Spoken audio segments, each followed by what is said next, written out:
Assalamualaikum. Waalaikumsalam warahmatullahi wabarakatuh. Belum pembelajaran KKA, alangkah baiknya kita berdoa. Silakan ketua kelas dipimpin. Doa sebelum belajar. Bismillahirrahmanirrahim. Raditu billahi rabba wa bil islami dina wa bi Muhammadin nabiyyan wa rasula. Rabbi zidni ilma warzuqni fahma. Amin ya rabbal alamin. Gimana kabarnya? Baik. Belum memulai pembelajaran, aku absen dulu ya. Ya.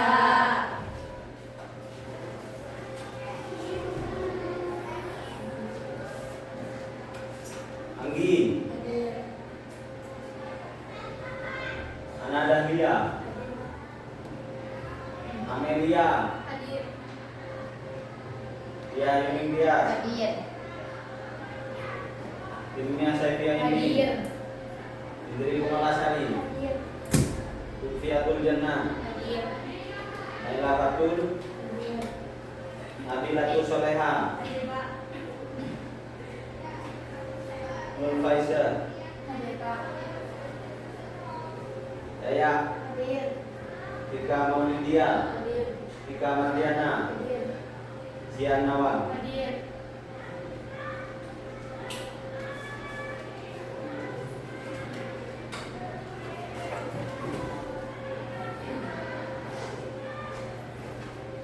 Ada yang tahu sekarang pembelajaran apa? Gak ada. Sekarang pembelajaran tentang coding dan kecerdasan artifisial yang disingkat dengan KKA. Ada yang tahu KKA itu apa? Gak ada. Coba cari di Google. KKA itu apa?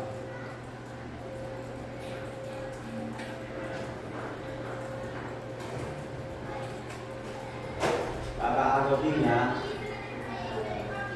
Program pendidikan program pembelajaran siswa pembelajaran kebudayaan pelajaran dalam. Nah, itu misalnya itu kayak sekarang itu ya, itu mobil tanpa sopir itu ada. Jadi mobilnya otomatis sendiri, tinggal ngarahkan. Itu di KKA itu juga ada kayak pembuatan robot. Itu pokok KKA ini tentang era digital. Jadi kalian kalau KKA ini lebih didalami, itu lebih detail. Jadi kalau cuma sekedar main HP, bukanya itu TikTok, WA itu kalian nggak akan tahu tentang KKA itu apa. Jadi kalau KKA itu ya, itu lebih ke pembuatan website, terus pembuatan aplikasi. Jadi di KKA ini banyak. Nanti Pak Guru akan jelasin detailnya. Coba di Google coding dan KKA beda mana?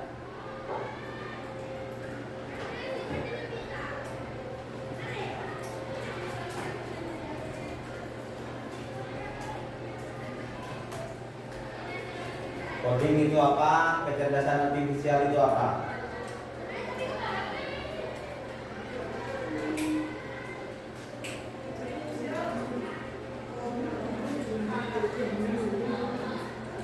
Ya, siap. Dokumen yang dibuat auditor untuk mencatat, menguji, dan membuktikan data keuangan yang diaudit. Coding, sistem pemberian kode, simbol, angka, atau huruf untuk mengidentifikasi dan mengelompokkan isi KKA supaya lebih teratur dan mudah dinikmati. Nah, benar. Itu perbedaan coding dan kecerdasan artifisial. Next, tujuan pembelajaran. Jadi tujuan pembelajaran di KKA itu meningkatkan literasi digital. Terus yang kedua, meningkatkan kemampuan berpikir komputasional dan pemrograman. 3. Mendorong pemanfaatan kecerdasan artifisial secara produktif dan bertanggung jawab. 4. Membekali siswa dengan keterampilan digital yang relevan dengan perkembangan teknologi. 5. Meningkatkan keterampilan esensial peserta didik di setiap jenjang pendidikan, mulai dari SD hingga SMA dan SMK. Jadi kalau yang di SD itu KKA itu cuma sekedar pengenalan tentang KKA itu apa. Kalau di SD, kalau di SMP itu kayak penjelasannya. Nanti baru kalau kalian sudah di SMA atau di SMK itu lebih ke pembuatan aplikasinya. KKA itu apa? Jadi lebih detailnya nanti kalian pas SMA atau SMK itu KKA itu lebih detail. Langsung ke kayak pembuatan aplikasi, pembuatan website itu di SMA atau SMK. Kalau di SMP itu cuma pengenalan detailnya. Kenapa kalian perlu belajar coding? 1. Membangun aplikasi dan solusi digital. 2. Meningkatkan logika dan kemampuan problem solving. 3. Membuka peluang karir di berbagai industri.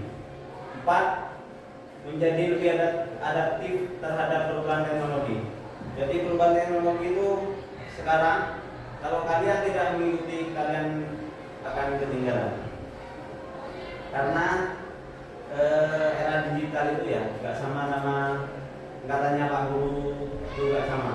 Kalau sekarang kalian ketinggalan di era digital, kalian benar-benar ketinggalan. Ini sudah apa itu kecerdasan artifisial? Nah ini kecerdasan artifisial atau artificial intelligence atau AI adalah cabang ilmu komputer yang berfokus pada penciptaan sistem atau mesin yang mampu meniru kemampuan berpikir manusia. Jadi kayak di ChatGPT, di Gemini, terus Toblok, banyak itu ya yang AI sekarang itu bisa meniru wajah kalian. Jadi kalian tinggal foto itu sudah mirip nanti di AI. Jadi sekarang itu kayak menirunya itu sudah mungkin 99% itu AI sudah bisa. Contoh sederhana AI dalam kehidupan sehari-hari, Google Assistant, Siri dan Alexa dan lain-lain yang bisa menjawab pertanyaan kamu dengan suara. Tahu kan yang di HP Google Assistant? Nah itu bisa. Kalian kasih contoh, buatkan saya. Nanti itu langsung dibuatkan sama AI. Terus rekomendasi film itu ada di Netflix atau lagu di Spotify yang seolah tahu selera kamu. Terus filter spam di email yang memisahkan pesan penting dari sampah. Jadi kalau di email itu kan ada sampah, ada kotak masuk, kotak keluar itu sudah masuk di AI. Mobil otonom tanpa sopir, tahu? Mobil tanpa sopir itu, jadi kalian naik mobil cuma tinggal bilang kalian mau kemana itu langsung jalan mobilnya. Tanpa sopir. Kalau tidak percaya, silakan buka di YouTube. Coba mobil tanpa sopir. Itu ada. Nah, di Indonesia kayaknya masih belum. Mobil otonom Pak. Apa? Mobil otonom. Ya, mobil otonom. Otonom.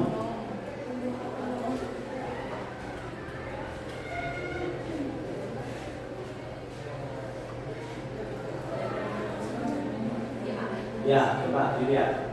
Itu cuma bilang itu langsung diarahin.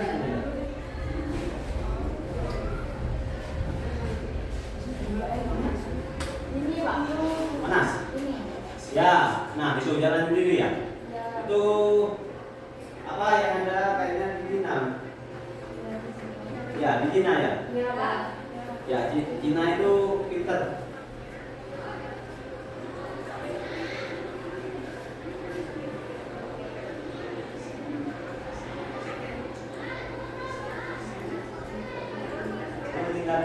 jalan gitu kan.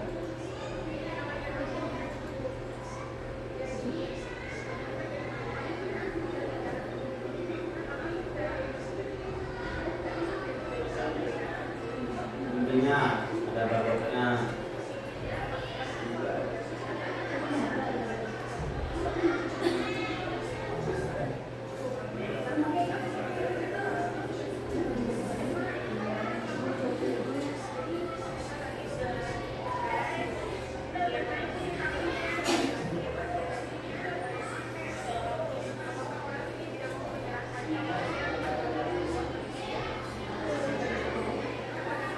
Jadi siapa bisa diriwayat Dina? Bisa, tapi cuma ketinggalan.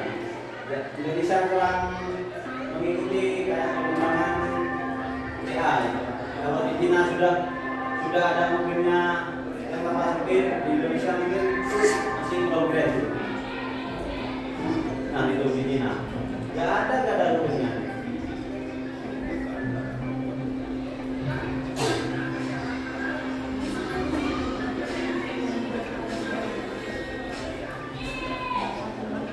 Sudah. Silakan di stop dulu. Terus cara kerja AI simple tapi canggih. Dan pengumpulan data. AI membutuhkan banyak data untuk belajar. Misalnya untuk mengenali wajah, AI harus melihat ribuan gambar wajah terlebih dahulu. Yang kedua, pelatihan atau training. Data tadi dimasukkan ke dalam algoritma semacam rumus cerdas yang mengajari mesin cara mengenali pola. Yang ketiga, prediksi atau keputusan. Setelah cukup belajar, AI bisa membuat keputusan sendiri, misalnya membedakan kucing dan anjing dalam foto, itu bisa. Penyempurnaan, AI bisa belajar dari kesalahan. Semakin banyak pengalaman data, semakin cerdas kinerjanya. Jadi AI ini bisa mengambil wajah kalian itu di Google. Nah ini jenis-jenis AI. Ada AI sedikit, AI umum, dan super AI. Yang dipelajari sekarang di AI yang umum. Mengapa AI penting? Membantu manusia menyelesaikan pekerjaan lebih cepat dan akurat. Terus mengurangi kesalahan manusia dalam mengambil keputusan. Terus membuka potensi inovasi di berbagai bidang, kesehatan, pendidikan, transportasi, pertanian hingga hiburan. Yang membantu manusia menyelesaikan pekerjaan itu misalnya kalian urgent, kayak ada tugas, terus ada PR itu ya, itu kalian bisa nyari di ChatGPT, di Gemini itu bisa. Misalnya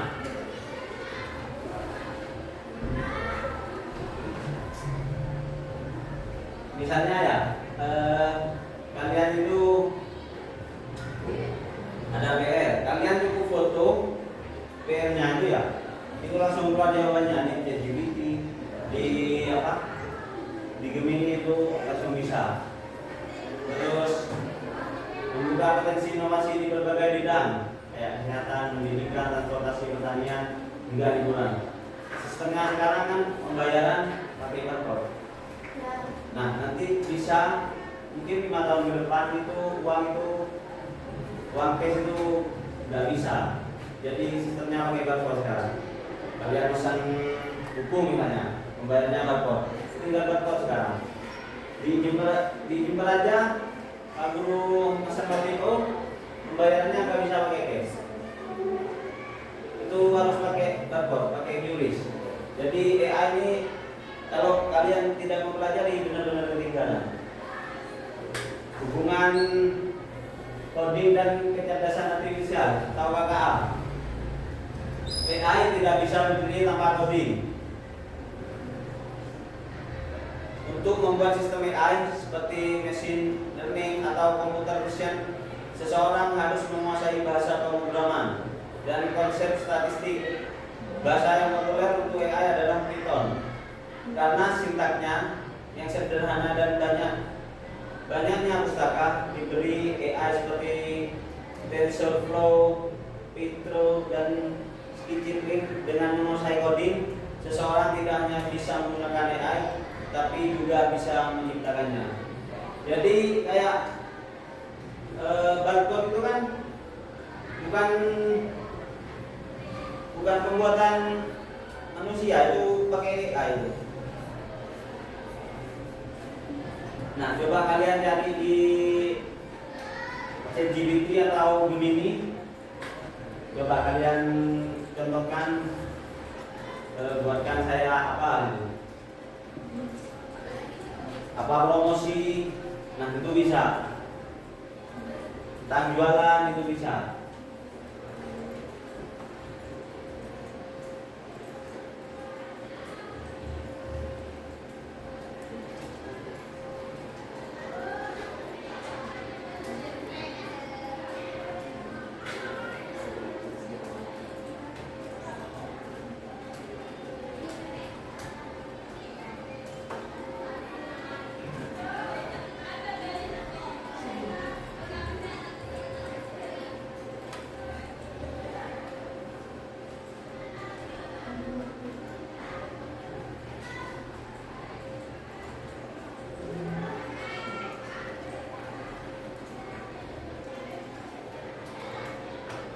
Bisa. Coba.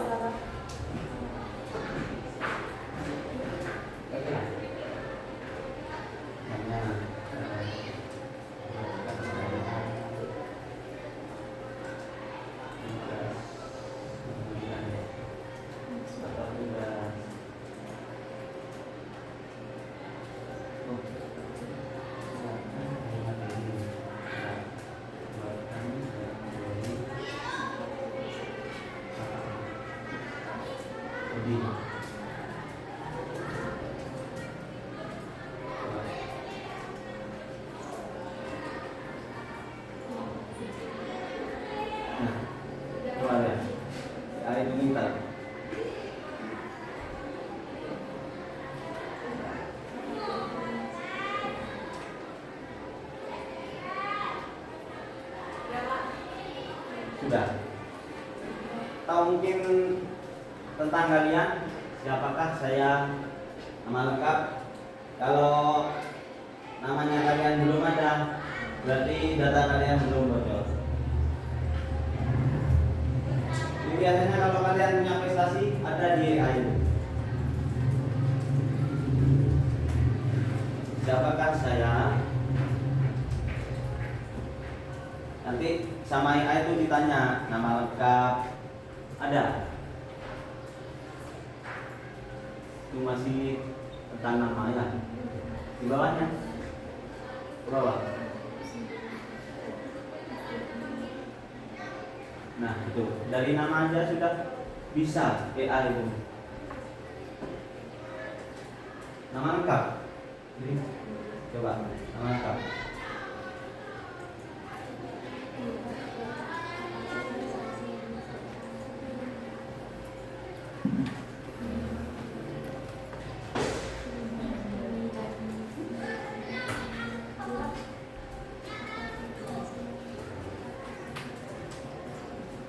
Sudah?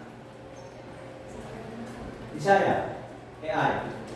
Nama lengkap? Keluar kan? Siapakah? Misalnya ilmiah saya ini keluar apa enggak? Keluar, Pak. Apa itu? Apa arti nama? Apa kayak lebih detail kayak tanggal lahir? Detail? Nah, kenapa? Kok bisa ya itu? Kayak ada tamu bocor? Nah, kenapa? Nggak tahu. Tarik air. Itu kan kayak tanggal lahirmu, terus tahun sama harinya itu kan lupa itu.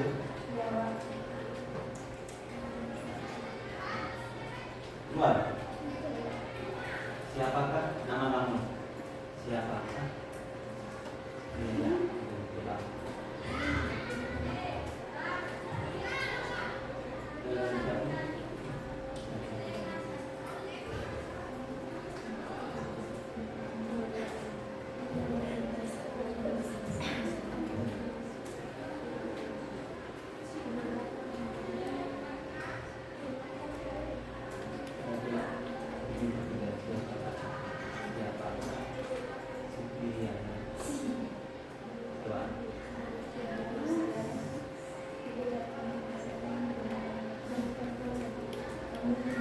Identitas kamu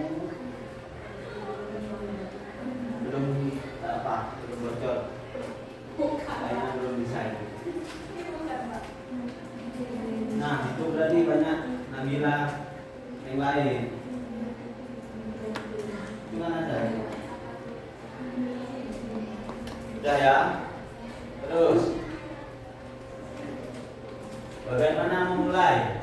Bagi pemula yang ingin belajar coding dan AI, berikut beberapa langkah praktis. Mulai dengan Python, bahasa yang ramah bagi pemula dan banyak digunakan di dunia AI. Terus gunakan platform belajar online kayak lokabaca.com, Kode Academy, Coursera atau Dex. Eksperimen dengan proyek sederhana seperti membuat chatbot, game sederhana atau sistem rekomendasi itu kalian bisa buat di AI. Terus ikut komunitas dan forum, belajar dari sesama sangat membantu. Cari komunitas coding lokal atau daring. Yang terakhir itu konsisten dan sabar. Belajar teknologi butuh waktu dan praktik terus menerus. Jadi kalau kalian mau mendalami tentang AI, kalian harus butuh waktu dan butuh sabar. Untuk belajar coding dan kecerdasan artifisial KKA bukan hanya tentang memahami teknologi, tetapi juga tentang mempersiapkan diri untuk dunia yang terus berubah. Di lokabaca.com kami percaya bahwa semua orang bisa belajar dan berkontribusi dalam revolusi digital saat ini. Terima kasih. Silakan pimpin doa. Doa sesudah belajar.